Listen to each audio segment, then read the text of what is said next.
Особенности кыргызских областей. Начнем мы с сердца Кыргызстана, это Нарынская область. В Нарынской области есть историческая крепость 15 века Ташрабад. А еще в Нарыне очень много мяса. Гамбургер по-нарынски это 2 куска мяса, а посередине тоненькая булочка. Из холодной области переходим в солнечную Ошскую область. В Оше есть всемирно известная священная гора Сулайман-То.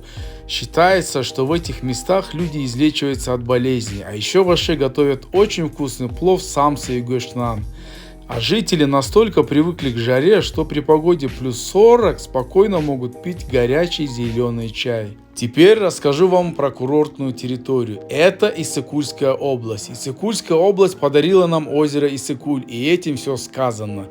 Поэтому не мусорьте там и берегите нашу жемчужину. А еще у них особенный диалект. Если интонация у нас означает нет, то у иссыкульских означает да. Запомните на всякий случай. Переходим к самой южной области Кыргызстана. Это Баткенская область. В Баткенской области растет очень редкий цветок айгуль, который занесен в Красную книгу. А также Баткен славится очень вкусным урюком. Баткен для других областей Кыргызстана как младший братишка, так давайте не будем давать его в обиду. Переходим к еще одной южной области. Это Джалабадская область. Джалабадская область славится тем, что там есть самый большой ореховый лес в мире.